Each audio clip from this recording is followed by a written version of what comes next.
వేయబడతానని తెలిసినా కూడా అతను మాత్రం దేవుని మాటకు లోబడి ఉన్నాడు. యేసు ప్రభు విధేయత చూపించాడు. అయితే ఆదాము అవిధేయత చూపించాడు.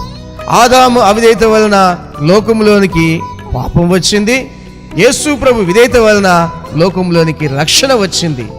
యేసు ప్రభుల వారి నామముననే ప్రతి మనిషి ఈ రోజున రక్షణ పొందుతాడు, కానీ మరి ఏ నామమున రక్షణ లేదు. ఎందుకంటే ఆయన దేవుని యొక్క కృప ఉన్నాడు. ఆయన దేవుని యొక్క కృప ఉన్నాడు. ఆ కృపను బట్టే మనుషులు బ్రతుకుతారు. ఎందుకంటే మనుషులందరూ పాపాల నిమిత్తం ఆయన ప్రాయశ్చిత్త బలిగా అర్పింపబడ్డాడు.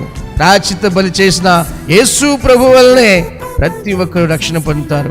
అవిధేయత కలిగిన ప్రజలు అనేకులు ఉన్నారు.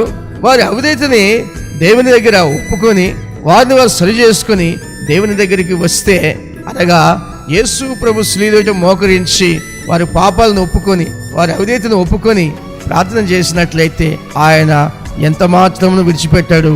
విరిగి నలిగిన హృదయం కలిగిన వారికి ఆయన దగ్గరగా వస్తాడు, సహాయం చేస్తాడు. అలాంటి వారిని ఎప్పుడు అలక్ష్యము చేయనే చేయడు.